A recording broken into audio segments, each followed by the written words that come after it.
Gravando, Celso. Boa noite. Gostaríamos de agradecer a todas as pessoas presentes que estão nos prestigiando nessa noite tão especial. Em sua quinta edição, o BC Foto Festival propõe o tema Resistir, Persistir e Existir, para nortear sua programação e apontar para a necessidade premente de buscar novas possibilidades e caminhos, e ao mesmo tempo não negligenciar as conquistas históricas e o caminho trilhado até aqui. Mesmo tendo de se reinventar, o festival não perde sua essência de trazer um conteúdo de qualidade relevante para o aprimoramento de nossos conhecimentos. E este ano, totalmente gratuito, graças ao esforço de realizadores do BC Foto Festival, Lucila Horn, Flávio Fernandes e Marcelo Fernandes. Então, de parabéns, o evento está lindo. O BC Foto Festival é uma realização do Estúdio Brasil Imagens, e conta com o patrocínio da Lei de Incentivo à Cultura, da Fundação Cultural e Prefeitura Municipal de Balneário Camboriú.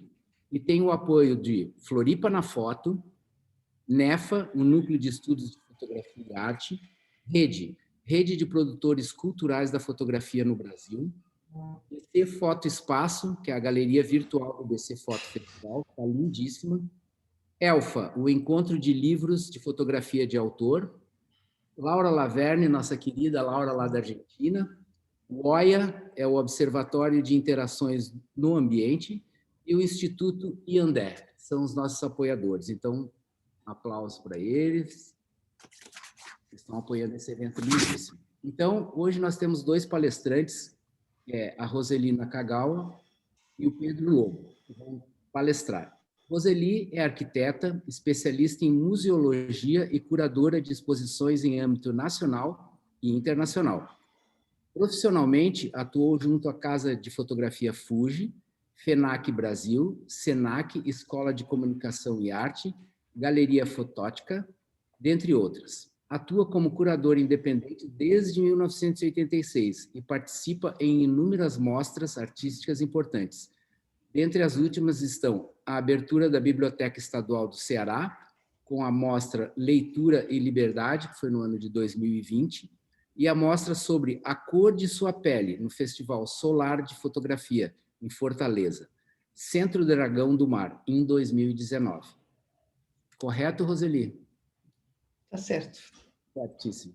E Pedro Lobo, estudou na Escola de Museu de Belas Artes, em Boston, e no Centro Internacional de Fotografia, o ICP, em Nova York.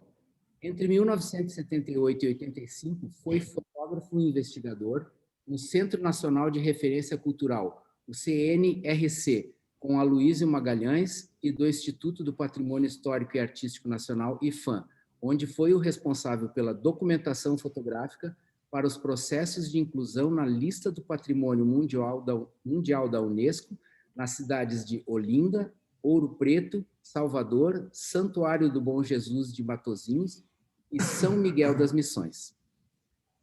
Em suas séries fotográficas nas favelas cariocas, Arquitetura de Sobrevivência, nas prisões de Carandiru e Medellín, Espaços Aprisionados, utiliza a fotografia de arquitetura como meio de retratar a condição humana. Tem exposto regularmente seu trabalho em individuais ou em coletivas, no Brasil, em Portugal e nos Estados Unidos, na Dinamarca, na Alemanha, na China e na Colômbia. Sua obra figura em diversas coleções públicas e particulares. Recebeu o 5º Prêmio Marc Ferrez, as bolsas CAPES, Fulbright e Vitae de Fotografia. Atualmente reside em Borba, Portugal, trabalhando na Europa, nos Estados Unidos e no Brasil. Certinho, Lobo? Certo. Então, agora com vocês, essa super palestra de hoje, Como Fazer um Livro na Pandemia, com Roselina Kagawa e Pedro Lobo. Boa sorte. Obrigada. Obrigada, Flávio, pela apresentação. Obrigada, Marcelo e Lu, pelo convite para participar do festival. ao Flávio também, que está aí na estrutura. É muito bom ver a Laura Laverne aqui conosco também, que sempre participa do festival.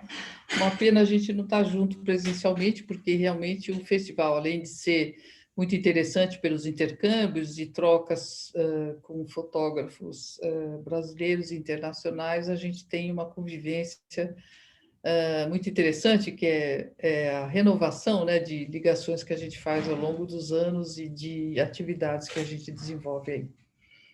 Mas, de qualquer maneira, essa é uma plataforma que permite um encontro, mesmo que virtual, e a troca com algumas limitações, mas é justamente sobre isso que a gente vai falar. O trabalho que foi feito nesse último ano e meio com o Pedro, na verdade, é o resultado de uma convivência anterior. Eu acompanho o trabalho do Pedro já há alguns anos, e ele só pôde ser desenvolvido porque existia uma relação construída ao longo desse período que a gente se conhece, né? Eu acho que é disso que a gente vai falar.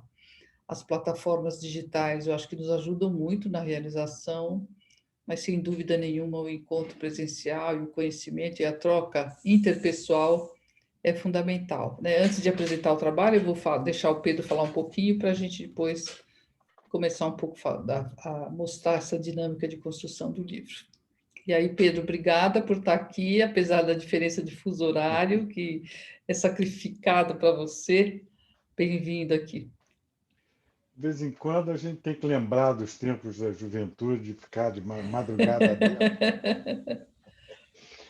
Obrigado pela oportunidade de estar aqui. Eu não conheço pessoalmente ninguém fora a Roseli, mas agradeço aos irmãos Fernandes, a Lucília e a todos os outros, que não sei nem os nomes direito, essa oportunidade de estar aqui e falar dessa grande aventura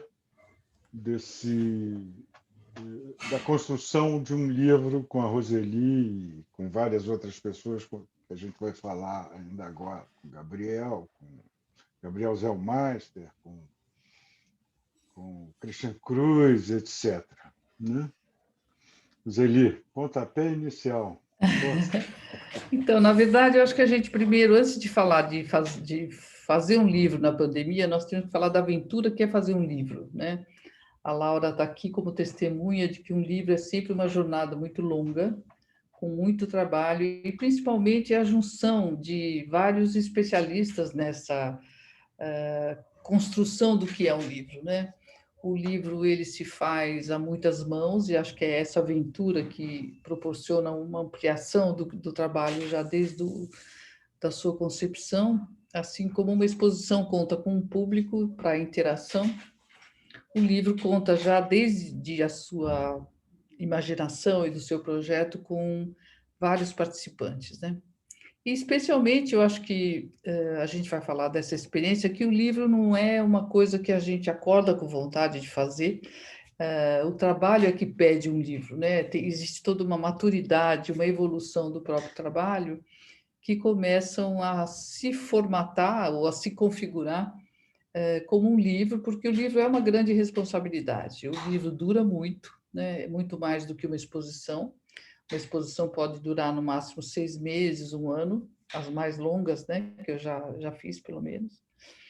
Mas um livro, ele não só ele tem uma permanência maior, como um testemunho de uma realização, mas ele também é um veículo de uma liberdade, ele sai do nosso âmbito de convivência e vai para o mundo e passa a conviver com pessoas que não te conhecem necessariamente, né? Ou em lugares que você não controla também, por onde ele vai, com quem ele fala, né? O livro tem essa grande capacidade de difusão do trabalho, que é muito sério, eu diria, porque aumenta a sua responsabilidade diante daquele produto que você coloca em circulação. Então, um livro, para ser concebido, ele é de uma preocupação e de uma maturação mais longa. Eu acho que foi esse o caso do trabalho do Pedro.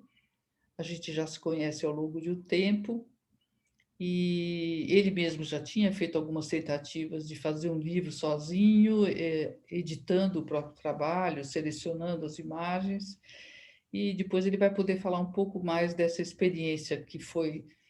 Qual é a diferença da experiência de fazer um livro sozinho por si, né, desde a edição até a impressão, e o trabalho compartilhado, né, com vários profissionais, como foi o caso deste.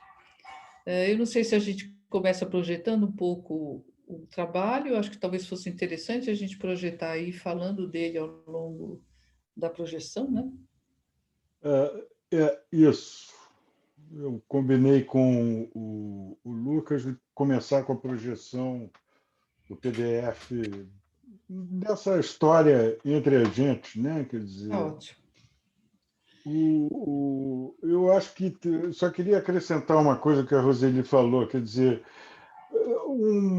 um fotógrafo, um autor demoram muito tempo para amadurecer, né? Quer dizer, e eu desviei o caminho um bocado, me diverti, farriei bastante, então demorei muito mais que os outros. Mas o importante é a gente entrar em contato com a gente mesmo e conseguir dizer as coisas que nos preocupam, que nos animam e que nos levam para frente, né? Muito bem.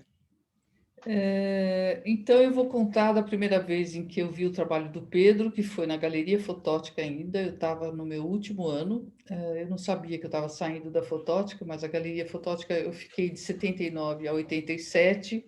No ano de 86, a gente mudou de edifício, fomos para uma galeria maior, e eu comecei a planejar, a trabalhar sozinha, dentro de uma outra perspectiva. A galeria foi uma formação bastante boa, mas em 86 eu comecei a planejar um trabalho independente. E o Pedro Vasques trouxe um grupo de fotógrafos no Rio de Janeiro, que chamava Brasil vezes 7. Era o Pedro Vasques, o Pedro Lobo, me ajuda quem mais era que estava nessa... Zeca Guimarães. Não, Zeca Guimarães, Zeca Araújo, quem mais? Luiz Augusto Fontes? Acho que não. Não? Peraí. Agora vai ficar feio, hein? A memória. Não, mas não faz mal. Daqui a pouco a gente se lembra. Eram 7 fotógrafos cariocas. E eu tinha conhecido o Pedro Vasques em 85 por causa da Semana de Fotografia, que ele era um dos organizadores, ele era o diretor do Instituto Nacional da Fotografia, e estávamos começando essas semanas de fotografia que depois geraram os festivais, né? Isso foi o resultado de uma conversa com o Pedro e o Zeca Araújo, e eu, justamente porque havia havido essa transição do Zeca Araújo para o Pedro Vasques na fotografia da Funarte, e eu estava indo ficar um ano em Nova York com a bolsa da Fulbright estudar no ISP. Aí achei bacana, juntamos um grupo de pessoas, preparamos uma exposição meio por nós mesmos, a Roseli nos acolheu e o resto é história. Enfim. E a exposição foi muito bem, porque o Pedro Vasques veio para São Paulo, participou da abertura, fez um... Você estava em Nova York. Mas eu acho que ele foi o único fotógrafo que veio pessoalmente para a abertura e fez um encontro com os fotógrafos, que nós tínhamos ali um pequeno auditório para conversas e encontros. Então, foi aí que eu vi o trabalho do Pedro a primeira vez. E eu acho importante falar da data e do período, porque essa relação também entre curador e fotógrafo é uma relação construída, né? A princípio, ela não existe porque eu gosto do trabalho do Pedro, porque o Pedro recebe bem o que eu falo, o que eu aprecio sobre o trabalho dele, mas é uma relação que vai sendo construída para projetos depois futuros, né? Então, a primeira vez que eu vi o trabalho dele foi em 86. Pode ir passando. Eu, então, saí da Fotótica e comecei a trabalhar em alguns outros espaços. Um deles foi a Galeria Finac, que começou no Brasil em 2004, ficou até 2010, e foi um dos lugares que eu levei o trabalho do Pedro para fazer uma exposição. Mas antes disso, houveram outros espaços e oportunidades de mostrar o trabalho dele. Pode passar. Um pouco antes disso, eu me lembro, você me deu de presente uma leitura completa, não é uma leitura de portfólio, é uma leitura completa da minha obra. Eu enchi eu tinha uma caminhonete, uma perua Ford naquela época, enchi com malas de contatos, slides e tal, despejei tudo no ateliê da Roseli, ficou vendo lá aquilo tudo durante um mês e depois fomos conversar. Então, quer dizer, Verdade. E daí todo um processo se deslanchou também. Eu estava mudando de rumo, essa conversa com a Roseli foi espetacular nesse sentido. E isso ainda, acho que por volta do ano 2000. 2004 já foi uma consequência dessa Dessa nossa conversa. conversa. Foi no finalzinho, acho que foi no final de 90, Pedro. De 99, pode ser. Por aí, porque eu me lembro que foi no ateliê do Rubens, eu ainda tinha uma sala lá no ateliê do Rubens. Sim. Eu Foi lá, estava sim. morando em Petrópolis nessa época. Isso. E aí estava procurando um rumo, estava largando publicidade, patrimônio, essa coisa toda. E foi dessas conversas que surgiu a ideia de começar a fotografar as favelas e tal. Até um amigo nosso em comum, o Leonardo Crescente, que me emprestou uma lente e tal, que foi assim uma super força para eu usar, para eu trabalhar com a 4x5 nas favelas. Mas isso também é história. Vamos em frente. Mas o que é interessante dessa experiência do Pedro em publicidade, em patrimônio, é que ele trabalhava com grande formato, acho que isso é importante, né? E levou esse grande formato para trabalhar com a mesma reverência, tempo e dedicação para fotografar as comunidades do Morro do Rio de Janeiro, né? O que era uma coisa bastante complexa, porque você não entra numa comunidade ou numa favela do Rio de Janeiro para fotografar com tempo, né? Você fotografa com a urgência, com aquela premência do risco, né? Então, O levar próprio uma... grande formato era uma defesa a esse risco, porque eu estava num tripé, todo mundo estava vendo o que eu estava fazendo, não estava roubando, tirando o retrato de gente do tráfego ou qualquer coisa. E a outra coisa que a gente aprende é camisa preta nunca, né? Porque quem usa camisa preta é a polícia. É, Então, é sempre é um todo... aprendizado. E como a Roseli falou do negócio do livro, quer dizer, sempre junção de diversos. A Roseli conversou comigo, o Leonardo me emprestou uma lente, eu fui procurar gente amiga de política, desde política estudantil, que estava trabalhando em favela. Descobri que a Bauhaus estava no Jacarezinho. Eu contatei uma amiga do Goethe que me ajudou a chegar lá e tal. Quer dizer, é sempre muita gente envolvida, o que torna super bacana, né? Quer dizer, eu acho que Quando a gente fala dessas relações construídas, é isso, né, Pedro? A fotografia tem muito isso. Você nunca faz um trabalho só. Você não, precisa de alguém no laboratório, você precisa de alguém no acabamento, de alguém para montar, né? É como um festival, é uma construção coletiva e de relações que permanecem também, porque sim, você começa a ver quem é que tem o mesmo ideal, que tem o mesmo interesse, você vai se cercando de pessoas que vão estruturando o seu trabalho, né? Isso exatamente. faz parte da história de um livro. Podemos mudar a imagem. Então, do trabalho dessa exposição na FINAC, que foi Espaços da Resistência, foi como a gente chamou esse ensaio com as favelas, o que era interessante da FINAC não eram espaços muito privilegiados, porque esse é o conceito da FINAC, né? Quem entrava na livraria, a FINAC era, antes de tudo, uma livraria de livro de arte, de fotografia e de equipamentos fotográficos, trombava com uma exposição de fotografia no café. Não necessariamente era um público que conhecia, gostava de fotografia, mas começava a conviver com uma exposição fotográfica, o que era muito interessante, e mais interessante ainda é que você abria uma exposição em alguma capital e ela era itinerante, ela nascia itinerante, circulava por Brasília, Rio de Janeiro, Curitiba, São Paulo, depois Campinas, Porto Alegre. A rede FINAC foi crescendo e quando ela fez 10 anos de Brasil, a gente conseguiu publicar um livro que se chamava Encontros com a Fotografia, que nasceu dessa prática de fazer exposições pelo Brasil todo, onde a gente já tinha colecionado vários fotógrafos brasileiros e esse livro marcou e registrou esse trabalho, que foi, então, é mais um livro dentro desse percurso aí que foi bastante importante. Pode passar a próxima. Opa.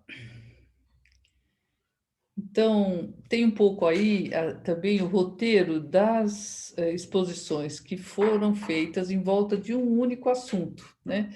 De fotografias que foram acrescidas, de um ensaio que foi se transformando ao longo do tempo, mas também tem essa maturação do próprio trabalho, diversas edições que vão sendo modificadas a cada vez que o trabalho é mostrado, né? Hoje, no nosso encontro de manhã no meu workshop sobre fotografia, exposição em tempo de pandemia, a gente fala disso, né?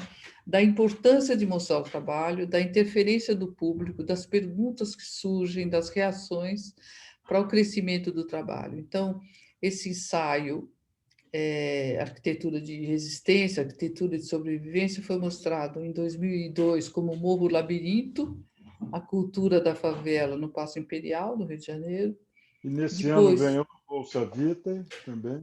exatamente. Nesse ano ganhou a Bolsa Vita, que era uma bolsa importante aqui no Brasil para desenvolvimento de Dava um ano de projetos. trabalho, uma força financeira para.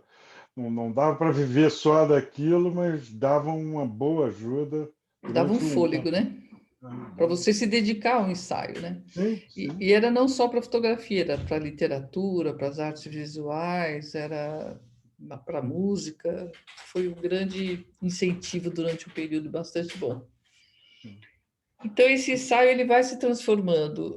Depois ele vira o Favelas, Estratégias de Sobrevivência, quando ele traz mais um fotógrafo para trabalhar nesse mesmo assunto e nas mesmas regiões, né, que é o Severino Silva, que participa do Festival de Fotografia na Dinamarca, participa também do Foto Rio. Em 2003, é feita uma exposição na própria Associação dos Moradores de Amigos de Rio das Pedras. Em 2005, a mesma exposição Favelas, Estratégias de Sobrevivência vai para Juiz de Fora, uma galeria da universidade, e ganha o primeiro prêmio no Foto Festival da China, de Xinjiang. E Então, depois disso, seguiu adiante. exatamente. E Começa a agora, ter vida própria. então, né? Não Está indo para parou. o Japão, é verdade. Está indo para o Japão, foi para a Bélgica, e ela começa a andar sozinha. Alemanha, de novo, Alemanha,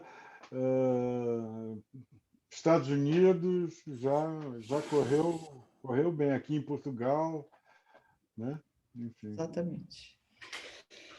Pode passar. Então, aqui está um pouco desse ensaio, que é interessante ver como o grande formato também trabalha com a forma de uma maneira mais generosa, né, com correção de paralaxe, porque é uma arquitetura mesmo da impossibilidade, né, da inviabilidade, e uma câmera de formato grande pode dar conta dessas ruas estreitas, desse espaço confinado que existe dentro dessas comunidades.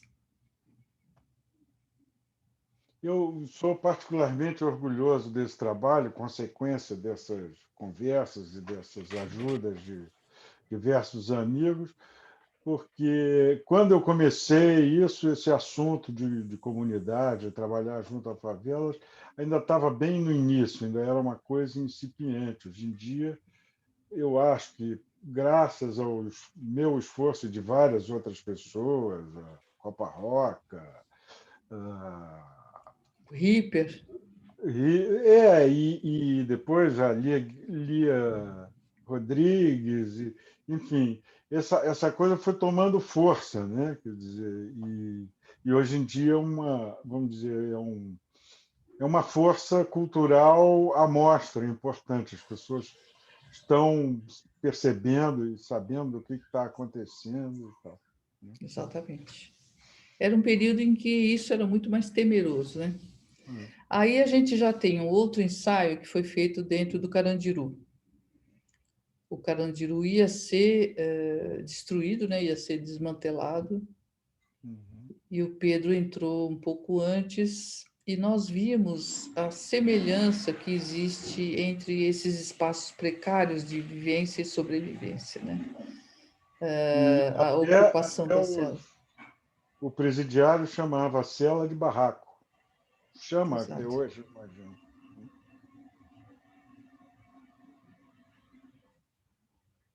Esse trabalho também já foi exposto em vários lugares, Colômbia, Estados Unidos. Depois, agora é você. Então, a maneira de ver o trabalho do Pedro começa com uma costura, né, entre esse espaço de sobrevivência e esses espaços que são apropriações, digamos assim, de lugares abandonados. Pode ir seguir. Em que a população escolhe, elege um canto de algum lugar, né, como são igrejas que estão no estado precário de conservação, ou aquelas capelas que ficam na beira da estrada e que as pessoas depositam santos quebrados, imagens religiosas, que são, na verdade, espaços marginalizados, né, por um ou outro motivo, e são tratados de uma maneira semelhante, né? São espaços periféricos, digamos assim, que vivem muito próximos de nós, e a gente começa a ver dentro do próprio ensaio do Pedro a maneira como ele faz a abordagem dessas arquiteturas e como elas podem ser vistas junto, né? Como uma cabeça que pensa a fotografia de uma mesma maneira construtiva. Pode passar. Eu queria só, né, dizer, e Quer voltar? no fundo, essas imagens das favelas, das celas de prisão dos cemitérios de santos, na realidade, são tudo fotografia de arte rupestre, de certa forma. São as marcas que o homem contemporâneo, que o ser humano contemporâneo, deixa nas suas paredes, em vez de ser nas cavernas, né? Quer dizer, isso sempre foi, de certa forma, o meu assunto principal. As marcas do tempo, né? Essa é uma exposição particular que foi feita na Galeria Fuji ainda. Eu não sei porque no PDF bagunçou um pouco a cronologia que eu tinha feito, mas não tem problema. Eu coordenei a Casa da Fotografia Fuji do final dos anos 90 até 2004, quando ela foi fechada. E lá o Pedro mostrou um ensaio muito particular, que foi uma série que ele fez na Hungria, em Budapeste, e que eu juntei com o trabalho do Arnaldo Pappalardo e da Louise Weiss, que também tem essa reconstrução de uma memória, especialmente ligada a uma origem estrangeira. No caso da Louise Weiss, ela é uma austríaca que perdeu a família na Segunda Guerra, e o Arnaldo Pappalardo, que herdou de um tio italiano todo um acervo de fotografia e o equipamento fotográfico, quando ele faleceu. E eu fui para a Hungria ainda bebê, porque o meu pai era o representante da Juventude Comunista Brasileira junto à Organização da Juventude Comunista Internacional, cuja sede era em Budapeste.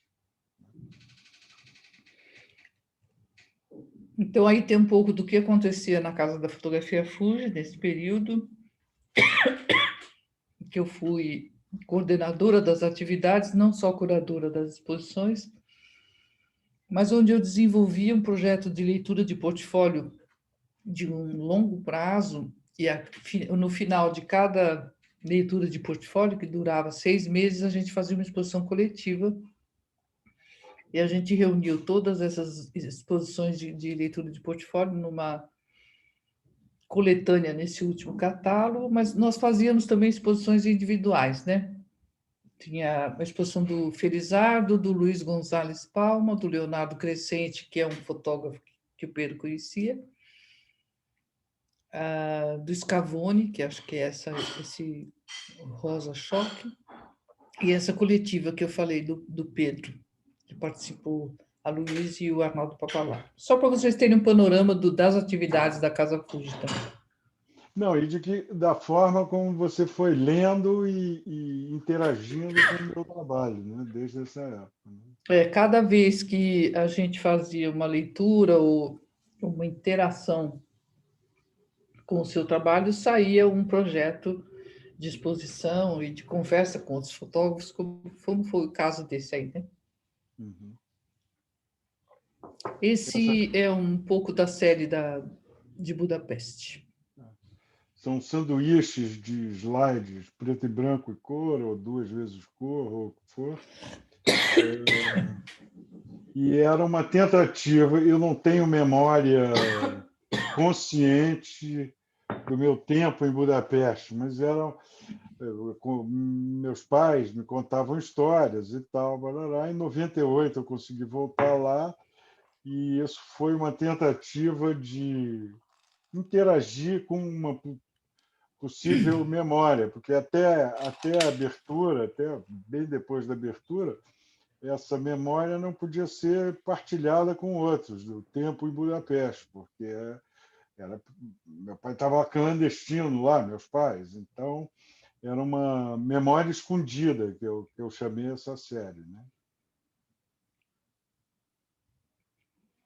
E novamente, quer dizer, a coisa da memória, do que sobra disso tudo que a gente vive, é o grande fio condutor do meu trabalho, mesmo que eu atire para diversas direções, por causa da minha própria inquietude. Né? Quer dizer, não fico só num caminho. Não consigo.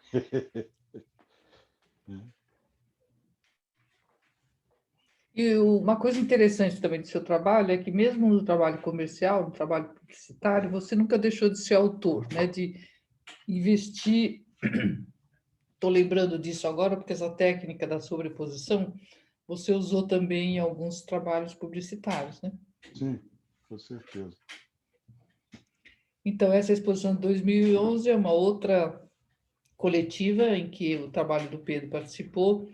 Eu fui curadora da exposição Extremes, a convite do Gui Veloso, que foi a exposição de fotografia brasileira dentro do projeto Europalha, que aconteceu na Bélgica em 2011, quando o governo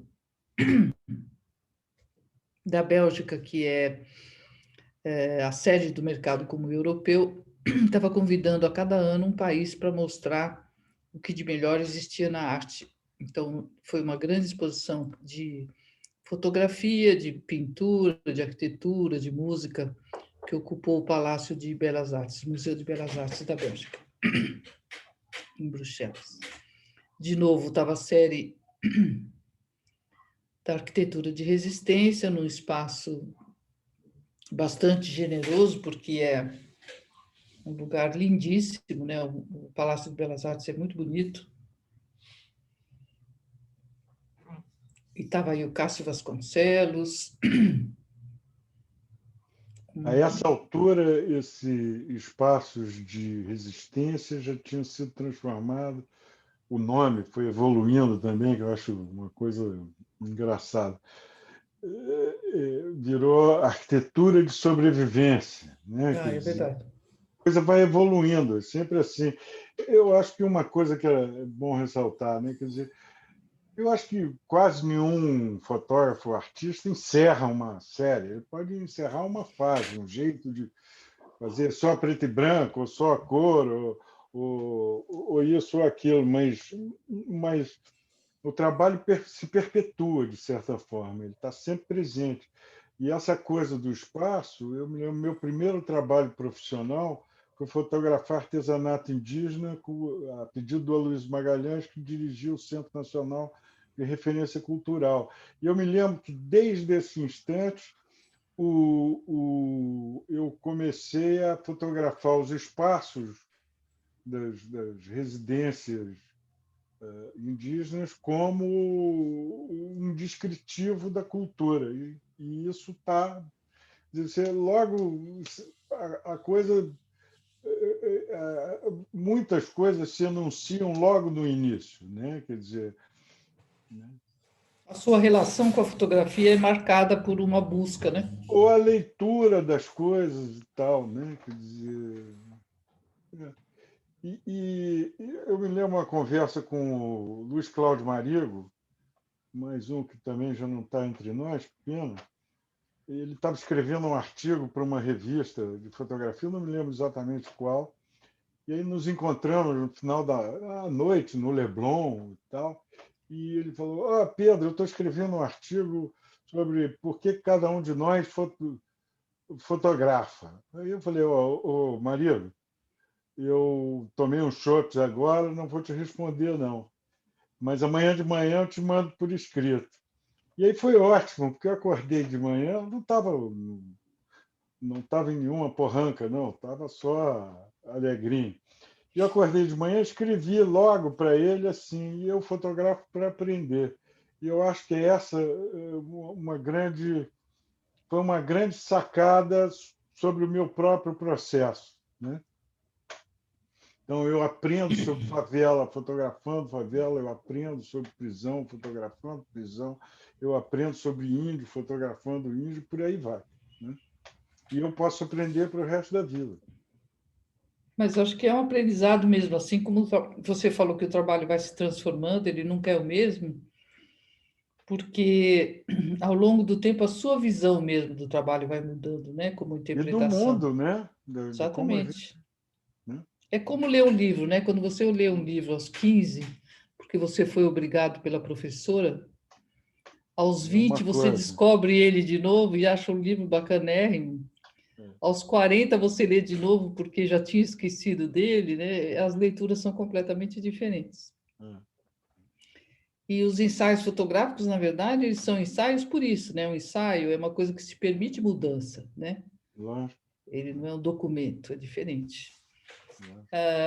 Então, essa é a exposição mais recente que nós vamos fazer agora no mês que vem, lá em Tóquio, por ocasião das Olimpíadas frustradas, né, que eram para ter sido no ano passado, e vai ser feita na Galeria Sagamihara, que é dentro da Universidade de Sagamihara, em Tóquio.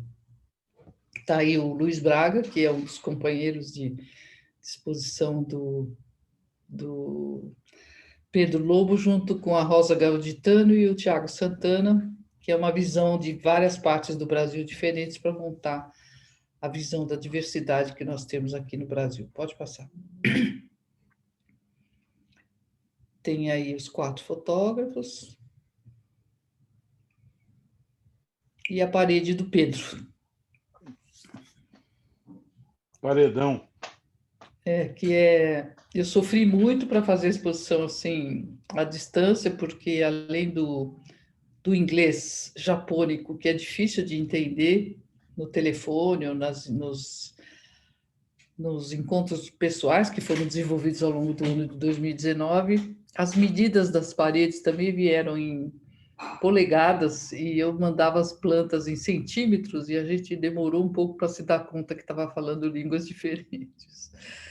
Mas isso é fazer uma exposição em tempos de pandemia, né? Você tem que aprender a usar mecanismos. Então, eu fiz também uma maquete eletrônica para eles poderem entender a proporção até chegar nessa planta simplificada, onde eu mandei os formatos de ampliação. Pode mudar.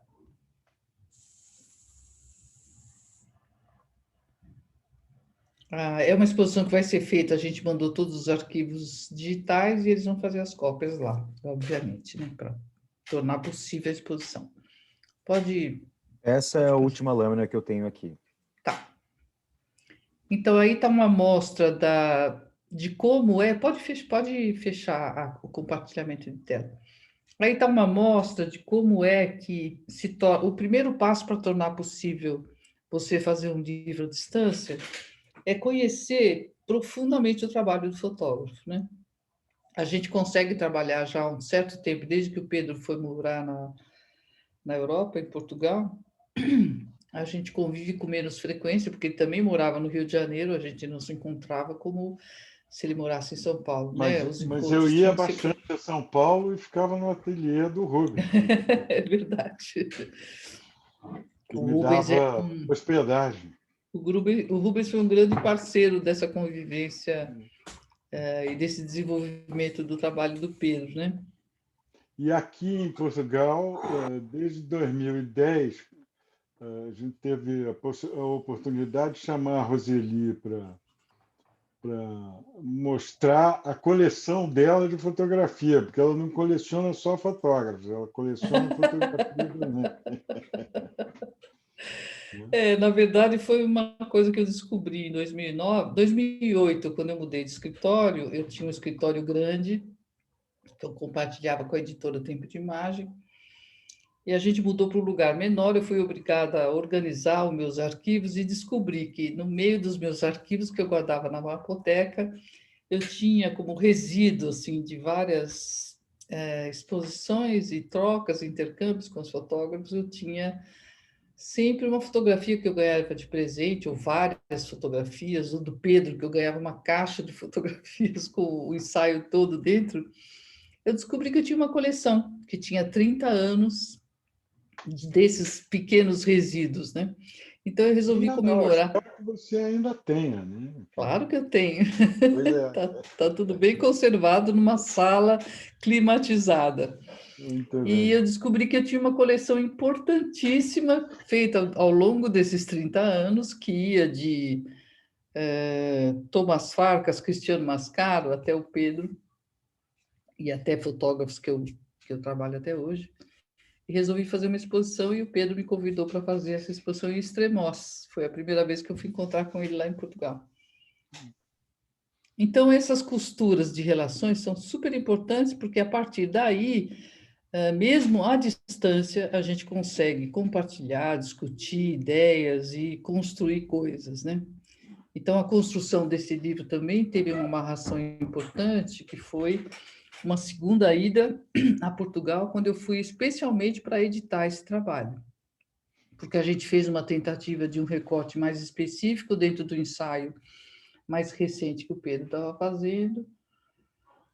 E eu falei, não, a gente precisa mudar essa forma de ver. Porque antes disso, o Pedro já tinha feito alguns ensaios de publicar tanto a arquitetura de resistência quanto uma outra série que você fez pelo Blurb, não foi, Pedro? Ah, ah.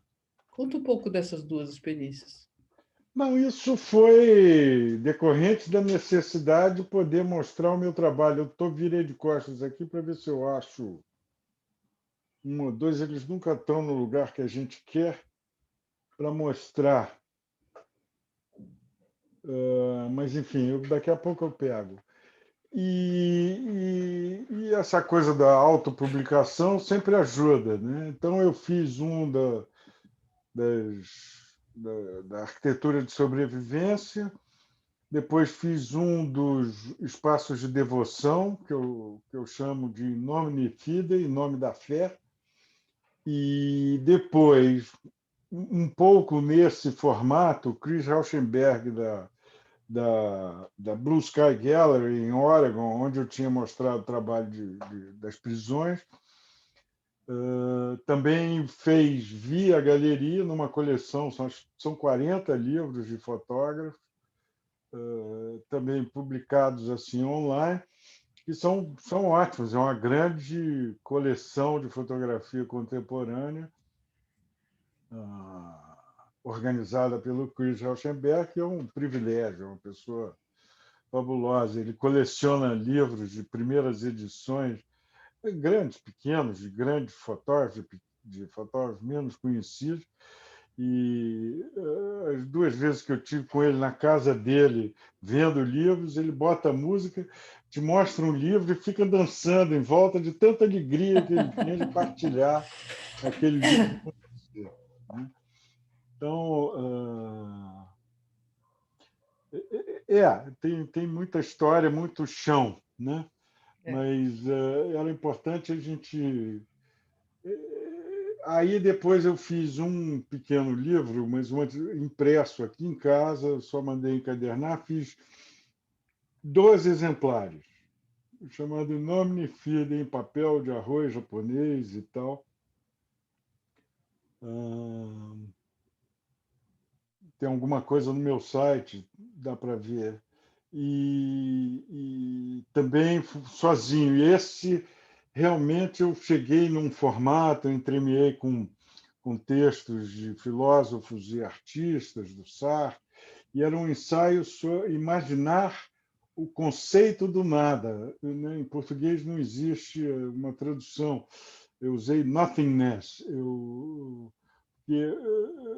Então, imagine nothingness, é imaginar o que seria, o que é o nada. Né? Então, eu consegui o que eu acho que é uma coisa, novamente, não escapa do meu universo, porque eu estou lidando com as marcas humanas ou não humanas nas paredes, nas superfícies, nas águas, nos diversos lugares. E esse, eu acho que depois que a Roseli viu isso, é que amarrou a ideia, amarrou não, mas provocou a ideia de fazer uma leitura mais completa desse grande corpo de trabalho que eu vinha juntando, né? Enfim. E, na verdade, eu acho que fica mais claro, né? Depois de um longo período de produção, né? E de trabalho junto dessa produção, as coisas começam a se estruturar e essa edição que engloba diversos períodos do seu trabalho, ela só foi possível depois de um tempo mesmo, né? Sim. Porque são diversos ensaios, onde a gente fez uma linha de edição que junta esses diversos ensaios, onde fica clara a maneira como você se aproxima do sujeito, como você constrói a imagem, como você trata a imagem, né? Então, na verdade, as exposições, esses 2 livros, foram os ensaios prévios que possibilitaram essa visão, né? E foi aí que o livro ficou fácil, né? E eu acho que dizer, também que é importante dizer que eu precisei fazer esses outros livros menores ou tiragens pequenas ou o que for, para entregar o meu trabalho à Roseli e a equipe que ela escolheu, no caso, o Gabriel Zellmeister e o Christian Cruz, né? Que o Zellmeister, o Gabriel editou mais proximamente as imagens, ajudou a paginar, sequenciar. Fez o projeto gráfico. Fez o projeto gráfico e o Christian Cruz fez uma leitura verbal da minha trajetória, do meu trabalho e tal. Exatamente. Então, acho que Essa questão do tempo eu acho que é importante, porque, por exemplo, isso que você está falando de entregar o trabalho para mim foi uma confiança que foi construída, né? Sim, sim. E a liberdade que eu tive de chamar um artista gráfico que eu achei que tinha a ver com o seu trabalho também veio dessa confiança, né? Você me deu a liberdade de convidar alguém, né? No caso, deixei vocês trabalharem. entregou, né? Entreguei. Porque também tem essa segurança, né? Não chega a ser um passo no escuro, porque Claro. Né, é um passo já num... Quer dizer, há a segurança do próprio trabalho, quer dizer, o Gabriel, no lançamento do livro, falou uma coisa, que o trabalho indicou muitas formas de juntá-lo, de sequenciá-lo, o que eu acho que... E se a gente olhar o Imagine Nothingness, que é pequenininho, e o Not Yet, que é esse livro resultante desse mutirão, vamos dizer assim, o Not Yet é como se fosse uma versão ampliada e menos específica, mas mais aberta e mais contemporânea ainda desse livrinho que eu fiz. Quer dizer, ou seja, o trabalho já estava Já vinha caminhando estava se nessa amarrando, direção. né?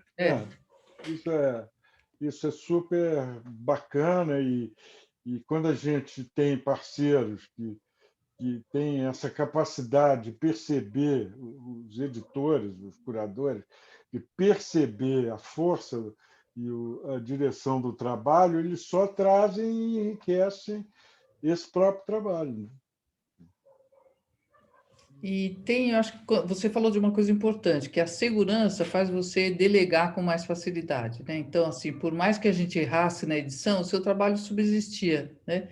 Sim. Ele ia sobreviver, mesmo a gente errando bastante na edição. É claro que a gente tinha segurança suficiente para não destruir o seu trabalho, né? O Gabriel é o Mas diretor de arte.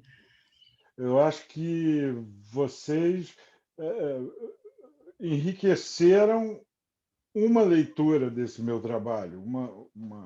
Eu acho que ele pode vir a ter outras leituras mais para frente, não, mas, né, quer dizer, foi um amarrado, um enunciado que você e o Gabriel produziram, que eu acho que dá um bom mergulho no trabalho, né? Uhum. Não sei E se eu estou falando essa... bobagem. Não, mas acho que é isso. O trabalho, ele vinha se estruturando, né, com esses vários ensaios que a gente tinha feito juntos, essas discussões, essas exposições, ele vai sendo lapidado, digamos assim, né? Até que ele tem energia suficiente para dizer, olha, eu quero ir nessa direção, e é por isso que o nosso trabalho vai ficando mais fácil, né? Tanto por conhecer o que você está produzindo, como o trabalho vai mostrando também mais claramente a linha de construção que ele tem para dizer ali. E eu achei só que ele precisava ser complementado de uma trajetória sua, por isso que a gente convidou o Christian Cruz, que é também uma pessoa que tem como trabalho, ele é um jornalista, fotógrafo, e que tem como especialidade entrevistar fotógrafos, né? Ele fez durante muito tempo uma coluna, uma página dentro do jornal Estado de São Paulo, que era não uma crítica à fotografia, mas ele mostrava algumas fotografias selecionadas e contava um pouco da trajetória do fotógrafo. E de uma maneira muito sensível, muito investigativa, sem ser invasiva. E eu convidei para me acompanhar nesse trabalho de edição do Pedro, onde ele fez uma longa entrevista, uma convivência, inclusive, de Viajamos juntos aqui saída por de Portugal, né? fotografia e tudo, para que ele pudesse fazer esse relato da trajetória de uma maneira mais próxima e honesta possível. E o Gabriel Zelmeister, que é um excelente diretor de arte, é um artista também, um artista gráfico, ele conseguiu construir um projeto bastante personal, sem ser invasivo, respeitando completamente a personalidade do trabalho do Pedro, além de ter o privilégio de ser casado com a Ana, que trabalha como produtora gráfica e ajudou muito na aproximação com a Maia Douro, que foi a gráfica escolhida para a impressão do livro aí no Porto, em Portugal, né? Que, Uma gráfica... novamente, é uma junção de via Roseli, quer dizer, através da Roseli eu conheci a Teresa Cisa, que foi diretora do Centro Nacional de Fotografia aqui em Portugal, e a Teresa já trabalhava com a Maia Douro há muito tempo. a gente foi juntas fazer uma visita gráfica. Foi se juntando quer dizer, é sempre assim, nunca é um caminho direto, eu quero fazer na Maia Douro. Tudo bem, eu podia chegar à conclusão de fazer na Maia Douro, porque a maior parte tem uma boa produção gráfica de livros aqui em Portugal, e a maior parte dos bons livros são impressos principalmente na Maia Douro. Então, É a Ipsis do Brasil. seria, eu chegaria a essa conclusão, mas o fato de chegar lá pelas mãos da Teresa e tal abriu outras portas. Hoje em Sem dia dúvida. posso dizer que eu tenho uma relação de amizade bastante forte com o pessoal da gráfica. Bom acompanhar lá, então já fiz mais um catálogozinho lá e tal. Então, foi entrar pela porta da frente, né? Da frente, exatamente, né? Eu fui recebida lá pela confiança que eles têm na Teresa Cisa, né? Eles estendem o tapete vermelho para ela, assim, porque eles ensinaram muito, ela ensinou muito para eles, né? Ela levou praticamente todos os bons fotógrafos que eles têm lá impressos, foi ela que apresentou. E a outra coisa que eu acho, quer dizer, a escolha de fazer aqui foi por custos, né? Quer dizer, adoraria ter impresso no Brasil, mas os custos eram muito maiores. Fora o E só transporte, que né? não, o problema de imprimir aqui é levar o livro para o Brasil, que tem sido a conta-gotas, ainda mais com a pandemia, mas porque o Brasil opta por taxar com imposto alfandegário o livro de artista, enfim. Eu acho, não vamos entrar nessa discussão, mas Não vamos entrar acho nisso. errado porque, enfim, não é produto comercial, não é camiseta, não é livro escolar, né? Eu acho que a reserva de mercado de livro escolar faz todo sentido. Livro de autor, sei lá, uma centena de exemplares, isso vai fazer alguma diferença na economia de qualquer lugar? Bom, né? Tem Mas, algumas enfim. perguntas aqui, eu vou aproveitar para te Tá. perguntar, Pedro, porque elas são pertinentes ao que a gente está falando, né? Tem uma observação Muito bem. aqui da Bel Gouveia, de um fotógrafo. Aliás, obrigada, Bel, por estar aqui. A Bel é diretora da Rede de Fotografia Nacional. Ela Prazer. fala aqui que o fotógrafo Fernando Maia Cunha, do Ceará, também trabalha com as memórias clandestinas, porque ele viveu com os pais exilados na Albânia e tem uma conexão forte com esse seu trabalho de Budapeste. Eu não conheço, depois eu vou pedir referências para a Bel e passo para você. Tem uma outra Isso é pergunta. bacana. Adoraria conhecer esse trabalho e, quem Fiquei sabe, a interessada gente também. fazer alguma coisa Junto, né? junto com ele e com outras pessoas, né? Como a gente se juntou aí com a Luísa, né? Tem uma pergunta aqui da Laura Laverne, que é a nossa traficante de livros na América Latina. Ela traz e leva de Buenos Aires para Você o não vem a Brasil. Portugal, não? Está Pode convidada, ser, Laurinha. pode Buenos ser. Aires, Uruguai, Cuba, Cuba Paraguai. também. Está A rota faltando do tráfico Portugal. de livros. Daqui a pouco. Vem a Portugal. É porque os antepassados portugueses, espanhóis, eram traficantes genéticos, né? Agora a gente trafica livro, né? Eles levavam plantinha de um lado para o outro, né? Exatamente. Sementes, né? Então, ela pergunta se vai ter um livro dessa exposição de Tóquio. Nós vamos ter um catálogo japonês e inglês, e depois eu faço chegar um para você. Não, achei interessante a proposta da exposição, né?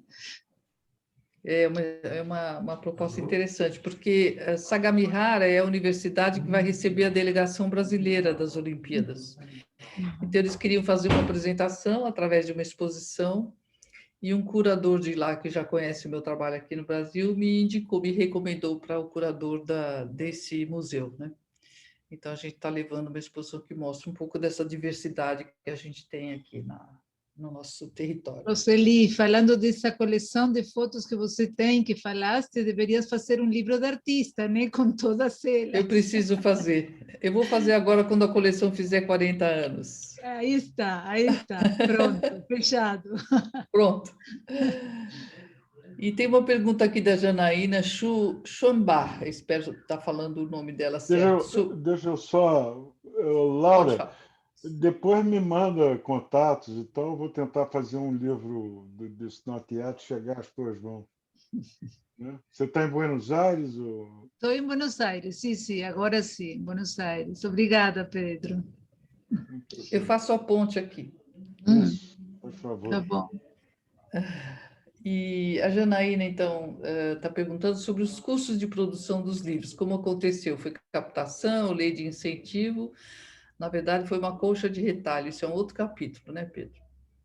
Eu acho que foi, como eu disse antes, um mutirão, né? Quer dizer, se a Roseli, o Gabriel, o Christian, e o tradutor Ricardo Sternberg, a Ana Carolina, que fez revisão, se todos não tivessem doado o seu trabalho, teria sido impossível de ser feito, né?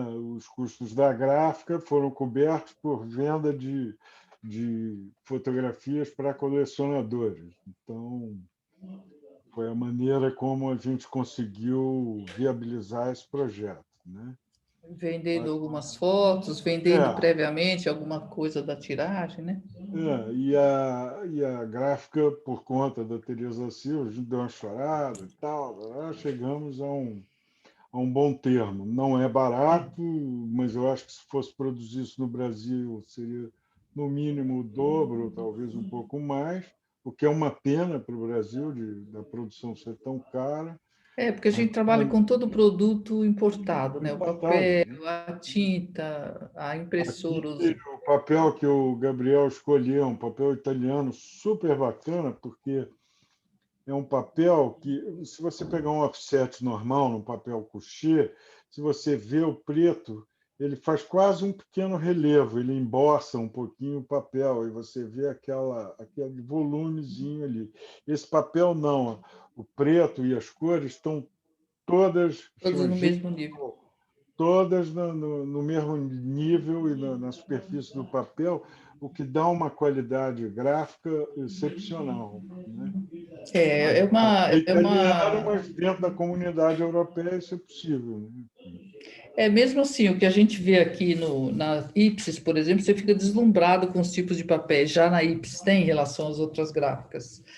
Mas de cada tipo de papel que a gente tem aqui na Ipsis, você tem uma diversidade. Aí tem, por exemplo, a gente tem aqui o papel X, né? Aí tem o papel X1, X1,5, X1,7, de textura, densidade, flexibilidade. É uma loucura. Eu fiquei completamente maluca aí. Só não existem, quer dizer, e mesmo assim, quer dizer, eu tive na gráfica agora mês passado, eles estão sofrendo concorrência, principalmente da China e tal, muito séria, né?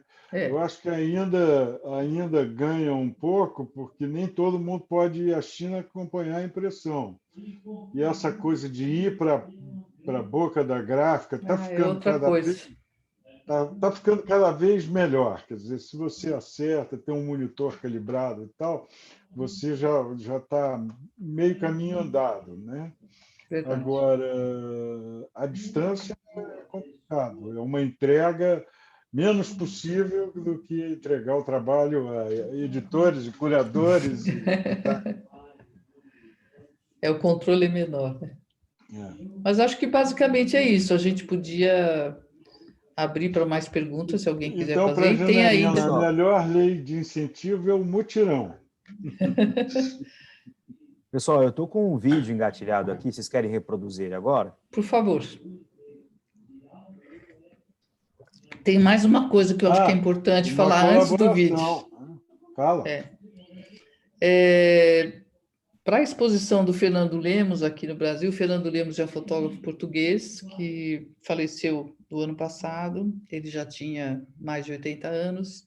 Nós fizemos um vídeo com uma equipe quase que voluntária também, de amigos, um cineasta e um sonoplasta muito especiais, que por uma casualidade estavam também disponíveis em Portugal, por causa de um outro trabalho.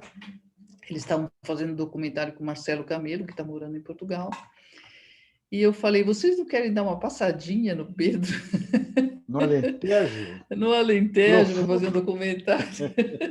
E eles toparam fazer esse documentário quando o Christian estava lá, e eu fiz as perguntas por uma chamada de... Não, o Christian já tinha ido embora. Christian já tinha ido embora? É verdade. Mas Já, ele já tinha feito a mas já entrevista, né? tinha feito a entrevista, já tinha conversado contigo, já te deu Então, eu outras fiz o informações. roteiro no Brasil, essa equipe É. estava lá em Portugal e fizeram um documentário que a gente vai ver aqui com o E a Pedro lá. entrevista via WhatsApp, o que é o máximo, né? Eu fazendo as perguntas por WhatsApp. Então, vamos ver um pouquinho desse filme.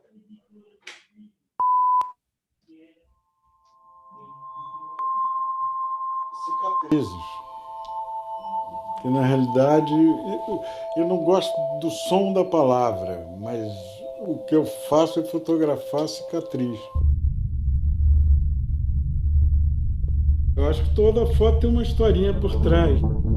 Hoje em dia tudo é transitório, é facilmente e rapidamente descartado. E eu acho que a gente está indo um pouco rápido demais em algumas coisas e é necessário prestar um pouco mais de atenção.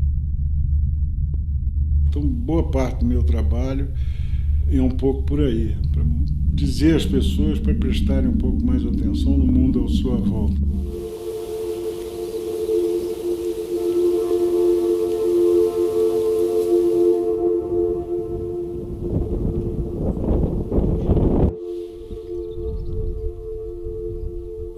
São construções, né? Quer dizer, isso é uma natureza transformada, que é o que mais me interessa.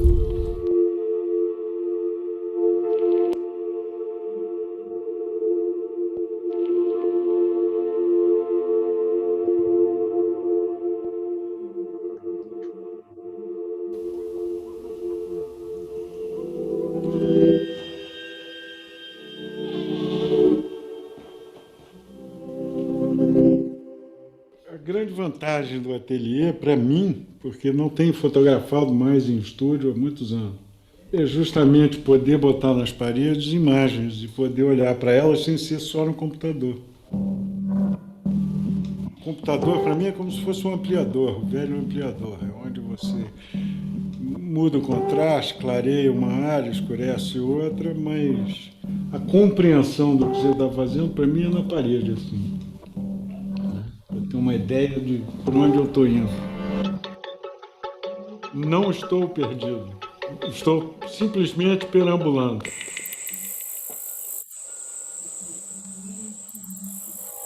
Portugal me deu isso, me deu esse tempo, essa tranquilidade do perambular, do olhar sem um objetivo definido. Eu encontrei tempo para procrastinar, para olhar para as coisas sem ter obrigação de fazer isso ou aquilo.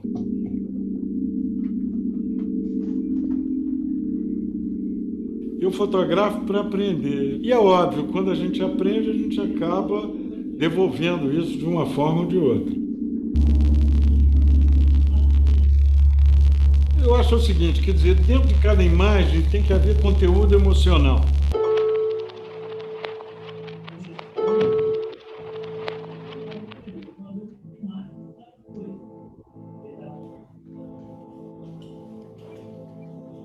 Eu queria te falar uma coisa que quando eu conheci você, Pedro, eu achava que você tinha uma cultura super americana e sempre liguei você a coisas dos anos 70 dos Estados Unidos, de filmes e de música. Eu lembro de você sempre com uma trilha sonora de música americana. E agora foi curioso que nas últimas mensagens que a gente trocou, você me mandou alguns vídeos no YouTube, hoje no Leonardo Cohen, que eu acho que é bem característico da década de 70 da nossa população. Hoje eu vejo você mais europeu, mas assim, eu nunca vi você muito brasileiro como pessoa. O trabalho sim, mas como pessoa não. O que você acha disso? Na minha cabeça é assim, eu sempre fui estrangeiro em qualquer lugar que eu tive. Acho que até dentro de mim mesmo. Eu acho que boa parte do trabalho são as marcas nas paredes desta procura por parte dos seres humanos. As observações que vão sendo feitas e que vão sendo deixadas nas paredes, nas igrejas, nas cavernas.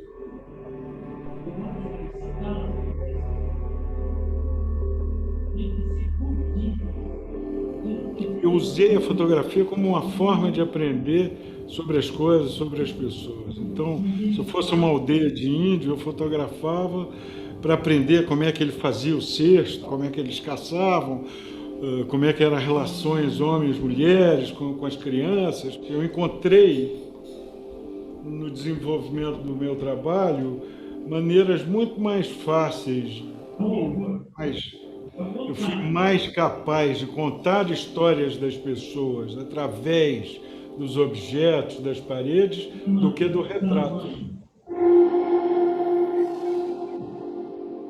Para mim, de certa forma, essa experiência humana, por não conter o retrato, ela me permite falar mais sobre aquela condição humana do que com o retrato em si.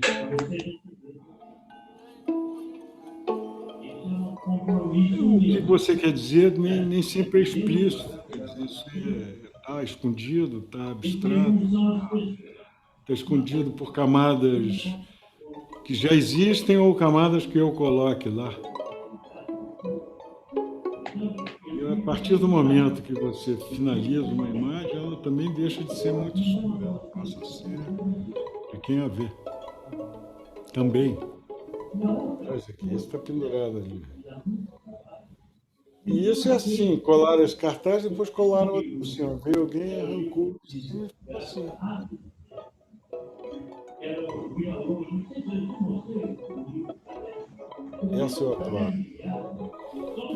Fiquei anos procurando isso. Um pedaço de estrada distópico, né? Pós-apocalipse. De vez em quando aparece um. E tem umas que eu faço de propósito, isso é difícil de ver. Very hard. Tem filme, tem role, velha, com filme velho, e digital. Se eu não deixar espaço na minha imagem para que o observador possa se inserir ali dentro, também não vou a lugar nenhum. Eu gosto de falar as coisas, mas de uma maneira meio sutil, meio... No primeiro olhar, quem não prestar atenção não vai deixar de ver o que está ali para ser visto ou percebido. A pessoa que tem tempo, ou capacidade ou vontade de mergulhar na imagem é a pessoa que me interessa. É o observador que me interessa. Eu não consigo encerrar um projeto, por exemplo. As sequências continuam em aberto. Eu acho que fotografia, para mim, é um processo. Né? Eu não sou um fotógrafo do instante decisivo. Para mim, é um processo.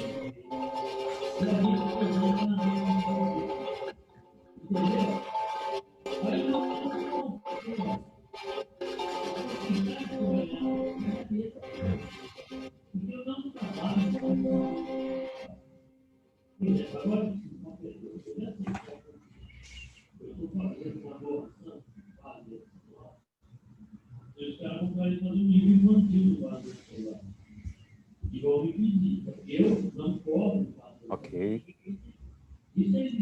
Tem mais algumas perguntas aqui, vocês querem que eu leia? Pode fazer, Roseli. A gente está um pouquinho o tempo já estourado. Tá. Vamos, não, mas tem... Podemos fazer mais uma pergunta. A Janaína agradece. Tá sem o microfone, Pedro. Desculpa. Não. Não, tá com o microfone. Podia projetar o ISU do livro. Sim, o livro, enfim. Enquanto a gente vai arrematando. A gente pode também, Pedro, disponibilizar o ISU na mostra de livros. Pode, enfim. O problema pode, acho que sem problema. O Clóvis Celso Peixoto pergunta: o livro pode ser pensado antes de começar a fotografar? Ou pode fotografar e depois pensar na diagramação, papel, etc.? Existe uma fórmula ideal? Quer que eu responda? Eu quero. Eu acho que, quer dizer, eu primeiro fotografo, né? Quer dizer, primeiro eu vou encontrar o trabalho. O trabalho não é assim, eu vou fazer isso assim, assim, nem sempre, né? Quer dizer, no meu caso não é assim. Eu vou fotografando, então os livros têm fotos, câmerazinha pequena, só não tem de celular, que eu não gosto muito da qualidade, mas fotos do ano 2000, do mês passado, quer dizer, eu acho que isso tudo vale, coisa com filme, coisa com digital. Então, essa televisão está me perturbando um pouco, não dá para desligar, não? Alguém ouvindo televisão aí ao mesmo tempo. Desculpa. Pessoal, alguém está com o microfone aberto e uma televisão falando ao fundo. Por favor, Desculpa. todos fechem o microfone. Bom, inclusive nesse livro, quer dizer, a edição percorre diversas séries séries pequenas ou maiores que eu produzi, dos incêndios em Portugal, das pedreiras, de uma opção de outras coisas, e da minha perambulação o tempo todo. E a seleção, a gente não tinha o título ainda. Ficamos eu e a Roseli, porque normalmente eu vou achando o título e vou mexendo, né? Como o título Resistir e Insistir, que vai ser o meu workshop, eu tenho isso desde 2005. Eu estou trabalhando esse conceito e tal. E até fiquei honrado do festival ter usado isso também como uma coisa da sua temática desse ano, né? E no caso desse livro, do Not Yet, o Imagine Nothingness, não, eu parti para a seleção do título. Eu achei a expressão que eu queria, Imagine Nothingness, fiz uma foto com aquela coisa do texto em cima e fui selecionar as fotos a partir desse conceito. No Not Yet, não, porque como ele percorreu diversos trabalhos e diversas coisas, não havia um conceito central único. Ele havia, mas a gente não sabia direito qual era, né? E aí eu e a Roseli, principalmente, eu pensei em hacking, mas aí já tinha outros livros e tal, tarará, e ficamos um tempão tentando... Ô, Lucas, se você quiser detonar o ISU para o pessoal ir vendo enquanto a gente vai falando, porque a minha cara, eu prefiro que as pessoas vejam o trabalho. Maravilha. Mas volta para o começo, por favor, para a capa. Então, isso, bacana. Pode. Então, eu fiquei um bocado de tempo. Eu uso muito poesia, letra de música como referência, e livro, literatura, filosofia, tudo isso como referência. E o Not Yet, a gente foi chegando, tem uma canção, tem uma música do Bob Dylan que é It's not dark yet, but it's getting there. E ainda não está escuro, mas estamos chegando lá.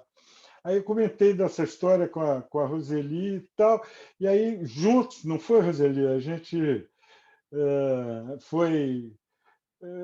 Not yet, pronto, achou. Quando a gente achou, foi a coisa perfeita, tomamos a decisão de ser apenas em inglês, porque universaliza um pouco a leitura e se encaixou perfeito na série de fotos que já estavam escolhidos. O livro já estava sequenciado, né?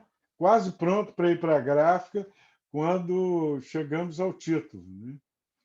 E isso foi, para mim, uma novidade também, mas eu também fiquei contente, porque, de certa forma, entre começar a fazer o livro e terminar ele, teve todo esse tempo de pandemia, da Covid entrando aí pesado no mundo todo e tal, ainda está, e aí, com isso, encaixou perfeitamente, né? Quer dizer, com tudo aquilo que eu estava falando e essa coisa. Você vê que o envolvimento do trabalho com preto do Gabriel, perfeito, porque o livro é um livro escuro, ainda é ainda não está escuro total, mas está chegando lá, de certa forma, e isso fechou totalmente, né, Roseli? Eu acho que isso foi um achado. Eu me lembro até hoje, a gente estava falando por WhatsApp, como a gente fala quase toda semana, assim, quando a gente chegou, essa solução deu O um alívio. alívio, acabou de amarrar, né? Enfim. É porque foi um exercício desde a apresentação, o texto de apresentação, né? Que é um texto de uma reflexão sobre a edição que é feita das imagens. E depois do texto a gente começou a fazer a troca de títulos, vinha música, vinha romance, vinha coisa que a gente estava lendo, coisa que a gente já tinha lido. Foi um exercício tão interessante quanto a edição de imagens, né?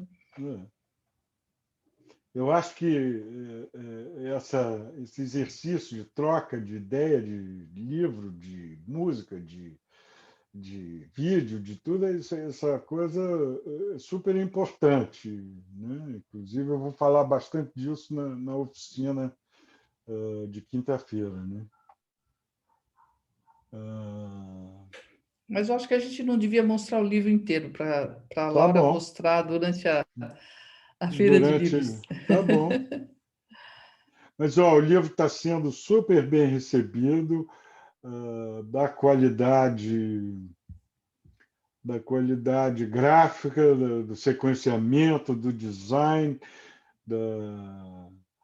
das imagens, e, enfim, eu acho que muito desse acerto em relação ao tempo que nós estamos vivendo hoje em dia, né? Quer dizer, eu acho que eu sou muito grato à Roseli, ao Gabriel e ao Christian e todo mundo, a minha mulher, a Patrícia, todo mundo a Ana Carolina, todo mundo que ajudou nesse percurso aí. O Rubens, com certeza, deu pitoco com a Roseli, porque também conhece bastante do meu trabalho. Então, quer dizer, todo mundo aí, eu acho que isso é que foi importantíssimo, né? Enfim. Trabalho de equipe. O livro sempre é, né? Mutirão. Sim. Os cabo-verdianos aqui em Portugal, quer dizer, eles têm essa expressão lá, mas eu aprendi com eles aqui em Portugal. Eles chamam de juntamor, que quer dizer juntamão, né? Então, Perfeito. foi um juntamão, né? Eles não têm a expressão mutirão. Em Portugal, acho que não se usa a expressão mutirão. Aqui tem os nativos chamam de puxirum, né? O mutirão. Ah, é? Nunca Puxirum. tinha ouvido falar. Aonde? Aí em São Paulo? Não, em algumas aldeias ou em lugares que tem muita influência do tupi, né? Sei, bacana. Puxirum. Puxirum, juntamão, mutirão. Você vê que o próprio som já dá a ideia da coisa, né? É verdade. É isso aí. Pessoal, ô, Lucas, tem mais alguma questão aí para perguntar alguma coisa? Eu acredito que está ok. Ok, né? Uhum. Assim, A gente teve uma pergunta só do Celso relacionada ao livro, se ele pode ser pensado. Já foi? Eu tenho uma questão em relação ao Celso, que se apresentou como Clóvis e aparece na tela como Flávio. Isso é um grande enigma do festival desde que eu participei a primeira vez. Está difícil de entender quem é o Celso. Ele é primo do Fernando Pessoa. Roseli, isso é bullying. É verdade. Mas pior que fotógrafo, Celso já virou cantante, né? Músico. É verdade, então, perdemos um fotógrafo. Ele já é assim, desde o começo. É verdade. Bom, gente, eu quero agradecer ao Pedro. Muito obrigado, Pedro. Por estar já... Desculpa se a gente passou da hora, mas é que eu falo devagar. Não tem problema. É sempre um prazer escutar. E a Roseli também. Muito obrigado, Roseli, sempre apoiando a gente. Não tem nem o que falar da Roseli, pelo amor de Deus. Muito obrigada. Eu que agradeço. A Laura, mais uma vez, com a gente. todas as pessoas que estão presentes até agora. A Bel também, da Rede de Produtores, também está aqui com a gente. Quem mais? Deixar também que o livro, a gente coloca na mostra de livros, né? As pessoas também têm a oportunidade de ver ali também. Ótimo. Tá bom, A gente? gente Agora, por coloca favor, também o dê link da editora e o a editora. site do Pedro para quem tiver mais interesse em saber mais do trabalho dele. Exatamente. A gente pode depois falar com a Laura e ela ser uma distribuidora no Cone Sul aqui. Sí, O estaba Elfa. pensando. O Elfa. No, y que va, escuta, Pedro, vai ter a Prêmio Internacional de Livros de Felifa este ano. Acho que esse livro pode participar perfeitamente, porque logo vai ser uma itinerância de livros e de exposição. O prêmio vai ser isso, então seria bom, né? Depois falamos Maravilha. disso. Depois Isso. conto para a Roseli, tá? É fácil me achar. Pelo site tem e-mail, tem Tá. essas coisas Sim, todas. sim. E Tá marcamos, eu adoraria conversar mais com você sobre essa e outras Tá possibilidades. bom, ok. Eu Olha, queria agradecer a agradeço a presença todos de... a atenção. Desculpa, Roseli. Eu queria agradecer que eu estou vendo aqui alguns fotógrafos que participaram de outros workshops, em outras oficinas, o Ângelo Arantes aqui, que eu reconheci, mas assim, eu sou ruim de nome, eu queria ver a carinha de todo mundo para poder... Aí, Ângelo, Podíamos terminar é assim, você né? mesmo. E agradecer quem se interessou aqui pela nossa conversa. Muito obrigada. O Celso vai fazer um encerramento aqui. Muito obrigado a todos. Obrigado para todo mundo. E amanhã a gente está aqui de volta. Estamos aqui. Obrigado. Eles estão tirando o meu sangue. Oi? 7 horas com as conversas do Elfa sobre livros e, de novo, às 20 horas com palestra. Isso aí. Não, e amanhã tem leitura de portfólio também. Tem passo leitura de em Andé portfólio também, e oficinas com a de manhã e no Glaucia. início da tarde para quem se inscreveu. Bom, só Maravilha. está faltando a cerveja, né, e a juntada, mas isso vai ser logo, tá? Vai ser uma itinerância também. Antes a gente sair daqui agora e ia tomar uma cervejinha, mas agora a gente Isso. vai em casa e- Quando as viagens estiverem retomadas, quem vier para esses lados, entre em contato, será um prazer encontrar, mostrar um pouco disso aqui. Laura, convidou, viu? Viu? É. A Kombi, falta a Kombi, meninos, falta a Kombi. Tem. Já tem. Bom, vamos então. Obrigada, vamos Pedro. De nada. Para fazer os encerramentos. Valeu, gente. Obrigado. Obrigado. Obrigada. Gente, já foram feitos todos os agradecimentos e lembrando que o show não pode parar, né? O espetáculo não pode parar, então amanhã continua. A programação toda está no pcfotofestival.com.br e amanhã a palestra é com o Luiz Braga. Então a gente espera vocês amanhã de novo. Um beijo para vocês e vamos que vamos. Está sendo lindo. Vamos lá. Obrigada. Boa noite para todos. Parabéns. Tchau, gente. Obrigado. Tchau, Roseli. Beijão.